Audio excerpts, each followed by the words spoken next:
Hello everyone. आज हम जो कल का छूटा हुआ सेक्शन था हमारे माइक्रो प्रोसेसर 8085 माइक्रो प्रोसेसर का इंटरनल आर्किटेक्चर, उसको आगे कंटिन्यू कर रहे हैं। और जैसा कि आप देख रहे हैं कि ये आर्किटेक्चर डायग्राम हमने कल इसकी लगभग पूरी फंक्शनिंग पढ़ ली थी। अब इसे जो बचे हुए सेक्शंस को जो हम सीक्वेंस से पढ़ रहे थे उसे कवर करते हैं। तो जिसका इसका जो अभी कवर करने जा रहे हैं वो हमारा ये पार्ट है। दिस इज़ हम अभी इस पार्ट को कवर करने जा रहे हैं, वो है टाइमिंग एंड कंट्रोल यूनिट। इस टाइमिंग एंड कंट्रोल यूनिट को हम अभी कवर करेंगे, और बल्कि उससे पहले हमें इसकी फंक्शनल यूनिट भी थोड़ा सा और डिस्कस कर लेते हैं, तब हम चलते हैं आगे की तरफ। तो फंक्शनल यूनिट को हम अर्थमेटिक लॉजिक यूनिट भी कह सकते हैं। तो इसके अंदर कौन कौन से फंक्शंस हैं? It is combination of accumulator, मतलब इसमें एक्यूमुलेटर होगा, टेम्परेरी रजिस्टर होगा, फ्लैग रजिस्टर्स होगा, अर्थमेटिक लॉजिक सर्किट होगा, एंड जिसके अंदर आप various arithmetic and logic operations को परफॉर्म करेंगे, जैसा इसका नाम है। अब अर्थमेटिक ऑपरेशन आप जानते हैं जैसे कि ऐड, सब्सट्रैक्शन, है ना, these are the arithmetic operation. Increment, decrement. याद रखिएगा कि माइक्रो प्रोसेसर में मल्टीप्लिकेशन और डिवीज़न ऑपरेशन नहीं होते हैं। और लॉजिकल ऑपरेशन जानते हैं, एंड और नॉर, एक्स और, कम्प्लीमेंट, रोटेट, है ना, कंपेयर, ये सब आपके लॉजिकल ऑपरेशन इसमें परफॉर्म किए जाते हैं, है ना। There are no separate instruction for the multiplication and division for 8085 या माइक्रो प्रोसेसर। ये हम लोग डिस्कस कर चुके हैं। इसके बाद जब बढ़ते हैं हम टाइमिंग एंड कंट्रोल यूनिट की तरफ। टाइमिंग एंड कंट्रोल यूनिट के लिए जगह आपने बताया था कि इसका नाम है टाइमिंग एंड कंट्रोल। टाइमिंग मतलब एक सिग्नल जो जब माइक्रो प्रोसेसर किसी प्रोग्राम को एग्जीक्यूट कर रहा हो तो उसे टाइमिंग सिग्नल प्रोवाइड कराना, एज वेल एज उसके उस पूरे प्रोसेस को कंट्रोल करने के लिए। तो इसके लिए क्या होता है कि सिंपल हमने देखा था पीछे, जब जाएंगे तो ब्लॉक डायग्राम अभी देखेंगे। तो ये दिस इज़ द क्रिस्टल। ये जो क्रिस्टल लगा हुआ था या क्रिस्टल ऑसिलेटर लगा हुआ था, ये सिंपल एक सिग्नल जनरेटर होता है जो एक फिक्स फ्रिक्वेंसी का सिग्नल जनरेट कर रहा होता है। तो ये आपको एक पर्टिकुलर फ्रिक्वेंसी का सिग्नल प्रोवाइड कराएगा। वही सिग्नल क्रिस्टल फ्रिक्वेंसी सिग्नल कहेंगे उसे। और इसका जो आपका प्रोसेसर है वो ऑपरेट होगा क्लॉक फ्रिक्वेंसी पर। तो एक रिलेशन होता है इसके बीच में कि crystal frequency is equal to 2 times of the clock frequency हमेशा। कि अगर, और ये बड़ा इंपॉर्टेंट आपका फार्मूला, इससे डायरेक्ट क्वेश्चन पूछा जाता है कंपटीशंस में सीधा, कि इसमें से एक आपको दिया होगा, दूसरा निकालना होगा। क्रिस्टल फ्रिक्वेंसी दी होगी तो क्लॉक फ्रिक्वेंसी निकालनी होगी। क्लॉक फ्रिक्वेंसी पर आपका प्रोसेसर ऑपरेट करता है। तो क्लॉक फ्रिक्वेंसी हमेशा 2 टाइम्स होती है। क्रिस्टल फ्रिक्वेंसी हमेशा आपकी 2 टाइम्स होती है क्लॉक फ्रिक्वेंसी की।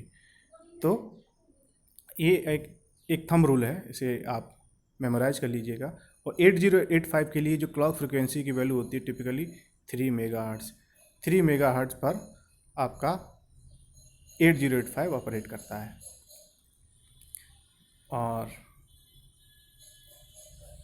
नेक्स्ट, अब हम इस टाइमिंग एंड कंट्रोल यूनिट की एक signal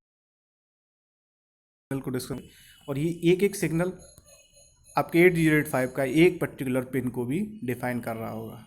ALE, address latch enable. सबसे पहला आपका इसका जो सिग्नल है दैट इज़ ALE।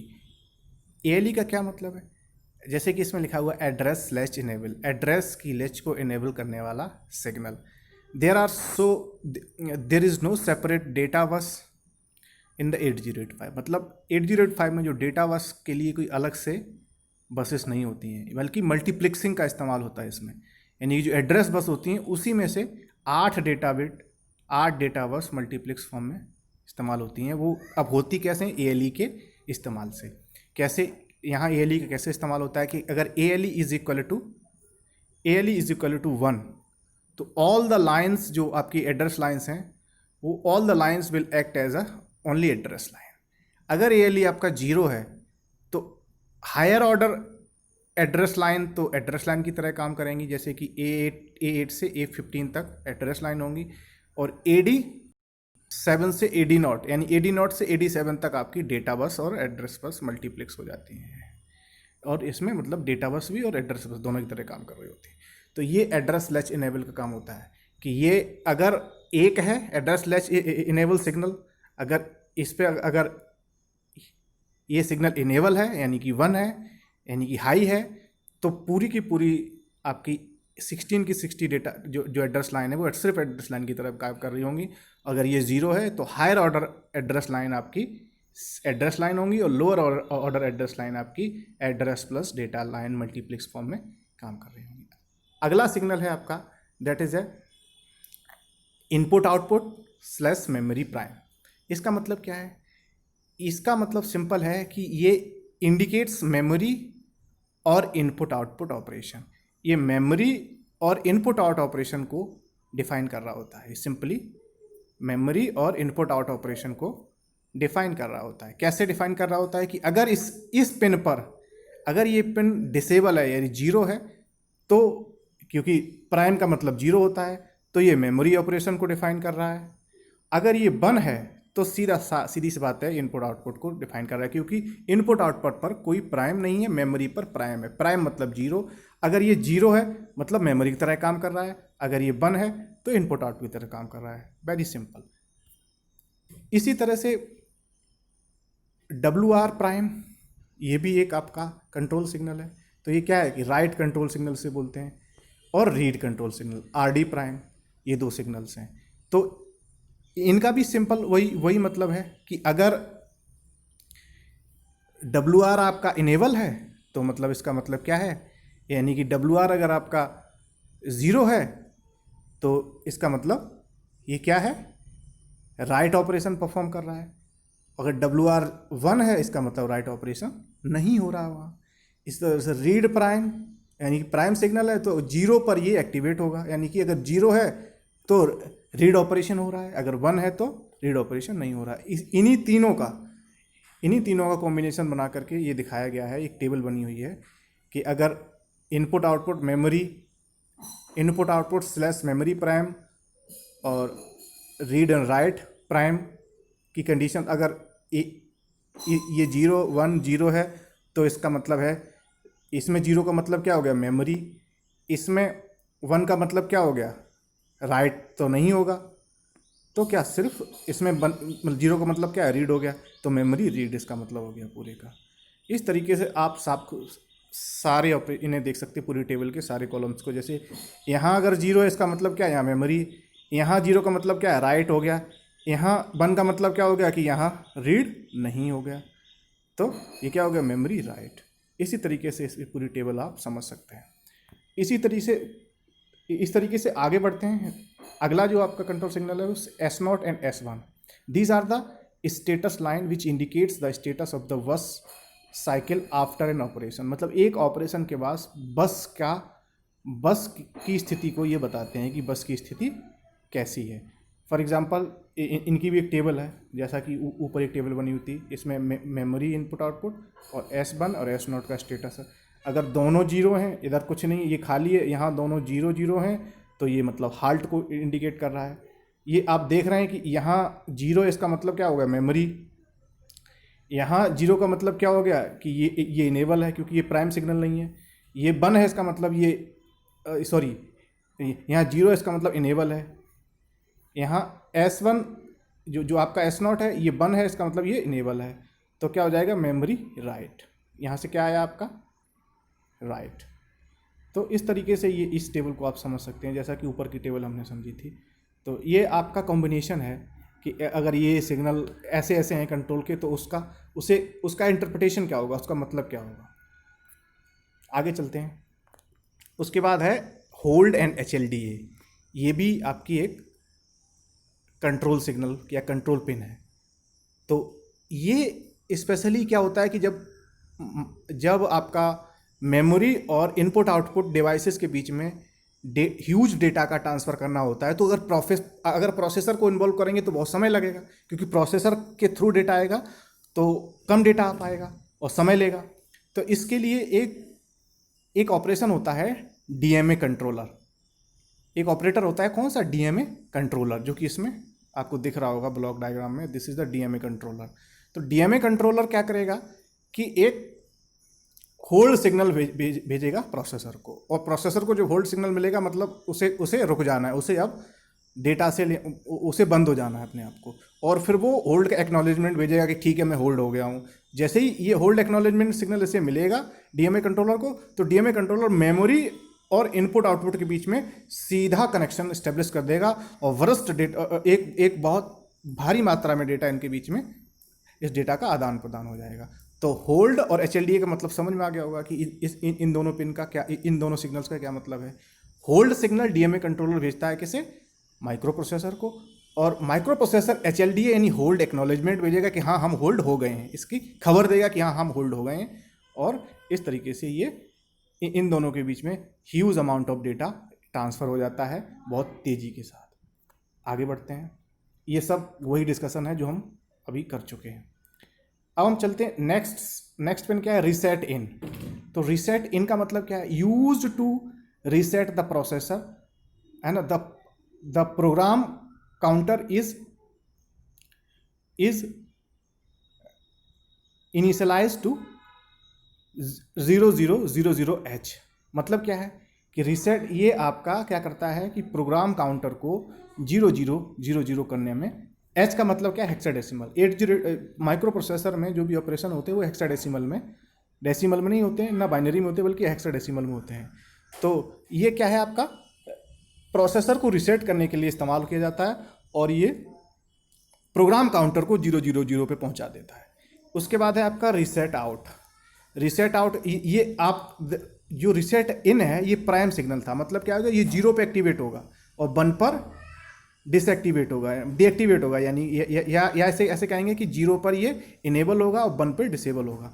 दूसरा है रीसेट आउट। रीसेट आउट आपका नॉन प्राइम सिग्नल है, इस पर प्राइम नहीं लगा हुआ है, तो ये आपका 1 पे एक्टिवेट होगा और 0 पर डीएक्टिवेट होगा या डिसेबल होगा। तो ये क्या करेगा, reset out to reset the peripheral device connected to the processor, it is output pin. एक ऐसी आउटपुट पिन है जो प्रोसेसर से जुड़ी हुई कोई पेरिफेरल डिवाइस को रीसेट करने के लिए इस्तेमाल किया जाता है। ये रीसेट इन का मतलब क्या था, ये प्रोग्राम काउंटर को रीसेट कर रहा था, और ये रीसेट आउट का मतलब क्या है कि कोई पेरिफेरल डिवाइस, कोई भी पेरिफेरल डिवाइस जो इससे लगी है प्रोसेसर से, उसे रीसेट करने का काम करता है। उसके बाद है क्लॉक आउट।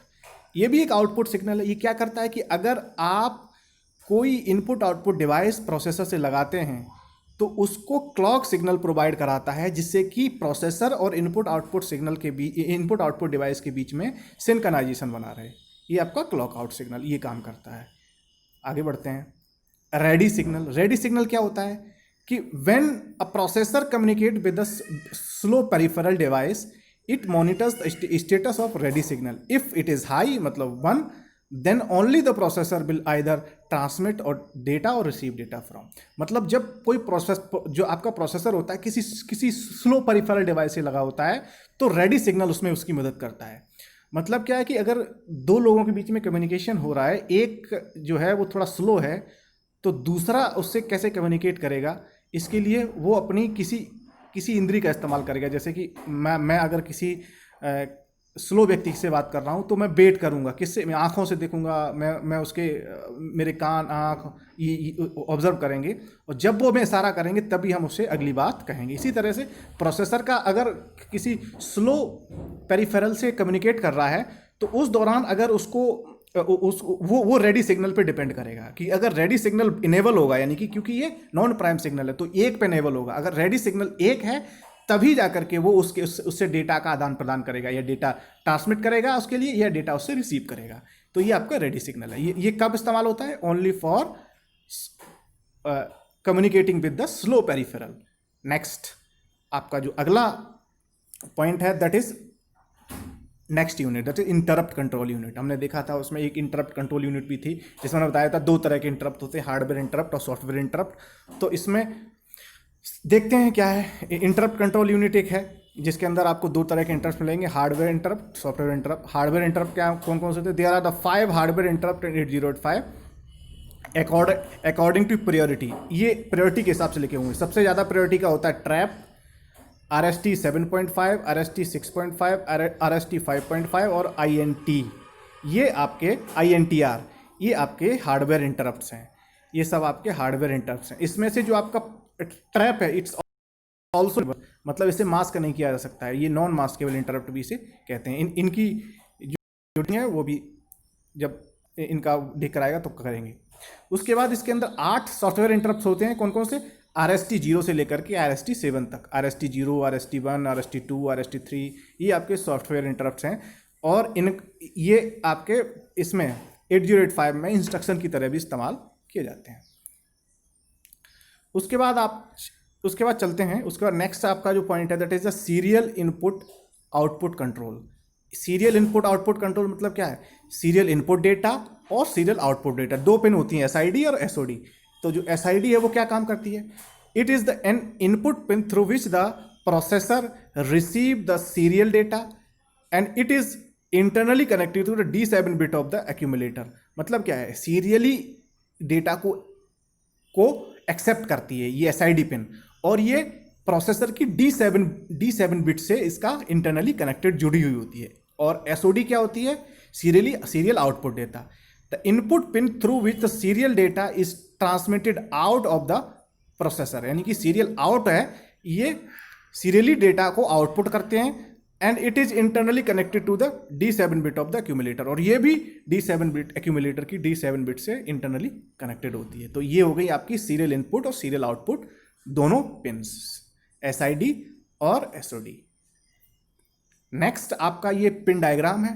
पिन डायग्राम में क्या है कि जितने भी आपने अभी सिग्नल पढ़े उसमें आपकी 16 एड्रेस लाइंस और प्लस मल्टीप्लेक्स उसी में शामिल थे। मल्टीप्लेक्स 8 एड्रेस और डेटा लाइंस, और जितने भी टाइमिंग एंड कंट्रोल सिग्नल, ये सारे के सारे आपके एक एक पिन के रूप में उपलब्ध हैं, एक एक सिग्नल के रूप में उपलब्ध हैं, जिन्हें हमने डिस्कस कर लिया। वही सारे के सारे 40 पिन की IC होती है। आपके सामने फिगर बना हुआ है। आप इसको आपको इसे सिर्फ मेमोराइज करना पड़ेगा कि किस ऑर्डर में आपको बनाना है। X1 X2 पिन, ये आपके जो क्रिस्टल ये जो आपका X1 X2 है, इसके बीच में एक ऑसिलेटर क्रिस्टल लगेगा। रीसेट आउट अभी हमने डिस्कस किया था। SOD SID अभी डिस्कस किया था। ट्रैप हमने अभी डिस्कस किया था। इंटरप्ट है और 7.5 से ले ये आपके हार्डवेयर इंटरप्ट्स हैं। और INTR और INT ये प्राइम, ये भी अभी हमने डिस्कस किए थे। और AD0 से लेकर के AD वहाँ तक के ये आपके एड्रेस और डेटा लाइंस है। उसके बाद ये ग्राउंड सिग्नल है, ये इससे हम डिवाइस को ग्राउंड करके रखते हैं। BCC आपकी क्या है? सब पावर सप्लाई है। होल्ड आप जानते हैं, अभी हमने जो DMA कंट्रोल में पढ़ा था, hold and HLDA। Clock out अभी हमने देखा था कि अगर कोई आउटपुट को जोड़ना है सिंक्रोनाइज करके तो क्लॉक आउट का इस्तेमाल करते हैं। रीसेट इन हमने देखा था, प्रोग्राम काउंटर को रीसेट करने के लिए इस्तेमाल किया जाता है। रेडी स्लो पेरिफेरल के लिए होता है ना। और ये आपका इनपुट आउटपुट स्लैश मेमोरी हमने अभी देखा था, ये आपका टाइमिंग एंड कंट्रोल में था। S1 ये भी हमने देखा था। Read prime, right prime, ALE, S0 और A15 से लेकर A8 तक ये आपका हायर ऑर्डर एड्रेस और डेटा मल्टीप्लेक्स फॉर्म में काम करते हैं। तो ये सारी पिन्स हम डिस्कस कर चुके हैं ऑलरेडी। इन्हें, इस पिन डायग्राम को आपको सिंपली मेमोराइज करना ही पड़ेगा for the exam point of view. उसके बाद आता है ये फंक्शनल डिस्क्रिप्शन। अभी जितनी पिन्स हैं उन्हें फंक्शनली भी हम कैटेगराइज कर सकते हैं, है ना। तो इसमें सिंपल आपके कैटेगराइजेशन क्या क्या है आप देखेंगे। तो पहला जो ग्रुप है आपका दैट इज़ एड्रेस बस बोल सकते हैं, दूसरा डेटा बस, तीसरा control signal, interrupt and externally initiated signal, और serial input output control signal, और power supply and frequency signal. इतने पार्ट में आप डिवाइड कर सकते हैं, है ना। ये जो पहला पार्ट है ना, ये आपका एड्रेस और डेटा। दूसरा पार्ट ये डेटा और एड्रेस मल्टीप्लेक्स, और ये आपका एड्रेस फॉर्म में है। ये आपका सीरियल इनपुट आउटपुट है। ये आपका नंबर 4 है interrupt and externally initiated signal, ये वाले आ जाएंगे। और जो तीसरा पार्ट है वो ये आपका है, दिस इज तीसरा था serial input output control signal, ये कंट्रोल सिग्नल यहाँ आ जाएंगे। और ये आपका लास्ट है फ्रीक्वेंसी सिग्नल यानी क्लॉक आउट। तो ये आपका फंक्शनल डायग्राम भी आप बना सकते हो। ये ऊपर आपका जो दिखाया है ये आपका क्रिस्टल ऑसिलेटर लगे हुए हैं, क्रिस्टल लगे हुए हैं X1 X2 पिन पे। तो ये आपका क्रिस्टल ऑसिलेटर वाला पार्ट हो गया, यानी फ्रिक्वेंसी सिग्नल में भी इसे देख सकते हैं। फिर ये छठवां पार्ट। तो इस तरीके से आपका ये लगभग 8085 का पिन डायग्राम और आपका आर्किटेक्चर पूरा कंप्लीट हो गया है। तो इसी के साथ मिलते हैं अगली क्लास में। तब तक के लिए धन्यवाद।